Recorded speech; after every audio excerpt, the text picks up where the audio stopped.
को लेकर के जिस समय अयोध्या में पहुंचे, राजा दशरथ ने देखा, दंडवत प्रणाम किया वशिष्ठ जी महाराज को, श्रृंगी ऋषि का भी सम्मान किया, महल के अंदर ले गए। वशिष्ठ जी महाराज ने राजा दशरथ से कहा, राजन पुत्रेष्ठ यज्ञ की सारी तैयारियां हो गई? राजा दशरथ ने कहा, गुरुदेव सब हो गया है, केवल आपकी हम राह देख रहे थे और आप ही आ गए। इधर वशिष्ठ जी महाराज, श्रृंगी ऋषि और राजा दशरथ तीनों लोग हवन कुंड के पास में बैठे और श्रृंगी ऋषि ने क्या किया, वेद मंत्र पढ़ करके आज उस यज्ञ को संपन्न किया। और जिस समय पुत्र कामेष्टि यज्ञ संपन्न हुआ, उसी समय हुआ कि उस हवन कुंड से अग्निदेव प्रकट हो गए। और जैसे हवन कुंड से अग्निदेव प्रकट हुए तो उनके हाथ में चरु से भरा हुआ कटोरा था, मतलब खीर से भरा हुआ कटोरा था, खीर का प्रसाद हाथ में था। जिस समय अग्निदेव वो खीर का प्रसाद लेकर के प्रकट हुए, वशिष्ठ जी महाराज की ओर देखो और कहने लगे, वशिष्ठ जी, आय वशिष्ठ कछु हृदय विचार।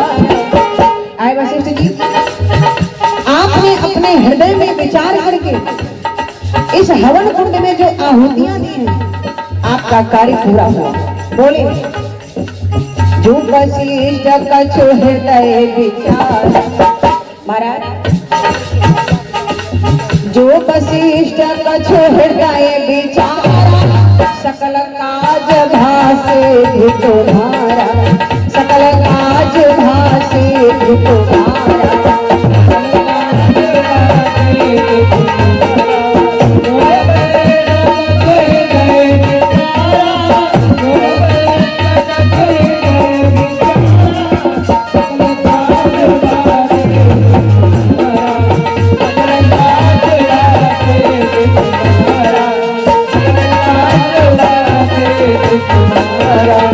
वशिष्ठ जी महाराज से अग्निदेव ने कहा कि आपने अपने मन में विचार करके प्रेम के साथ इस हवन कुंड में जो आहुतियां दी हैं वो आपका कार्य पूरा हुआ। और अग्निदेव ने क्या किया, वो खीर का प्रसाद वशिष्ठ जी महाराज के हाथों में दिया। वशिष्ठ जी महाराज ने क्या किया, वही खीर का प्रसाद महाराज दशरथ के हाथों में दिया और महाराज दशरथ से कहा, राजन या भी बांटी दे हुनक जा। जाओ एक खीर का प्रसाद लो और जाकर के अपनी रानियों में यथाविधि बांट दो। बोले, या हबी बांट दे हुनक जा। कैसे? या हबी बांट दे हुनक जाए, तथा जोग सही भाग बनाए, तथा जोग सही भाग बनाए।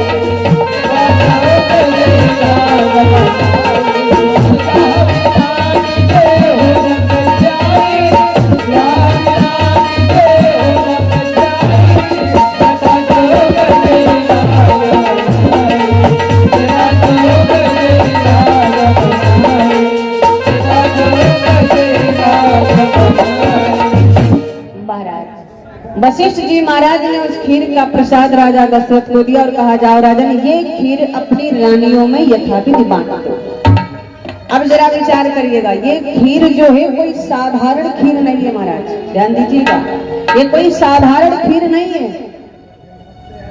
ये खीर सभी देवताओं ने मिलकर के बनाई। मैं ऑपरेटर से कहना है कि अभिलंब आप यहाँ पर पहुंचे। मैं ऑपरेटर,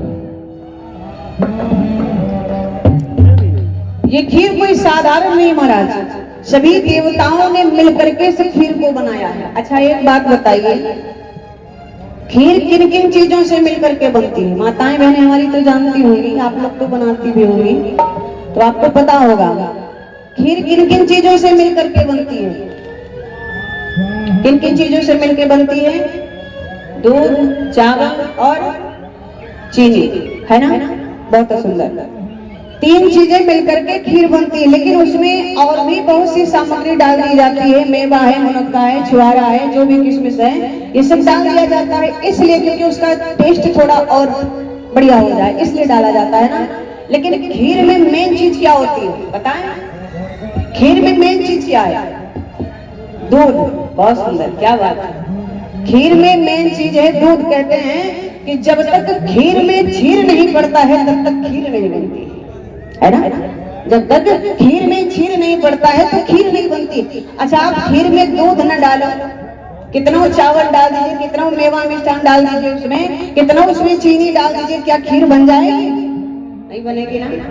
अच्छा कितने शक्कर आप बढ़ा दीजिए, कुछ भी डाल दीजिए, दूध न डालिए, क्या खीर बन जाएगी भैया? नहीं बनेगी ना।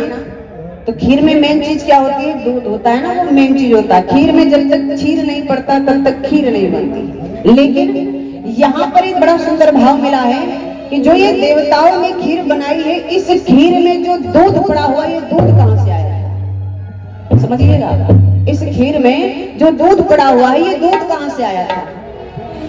तो बहुत सुंदर संकेत मिला है।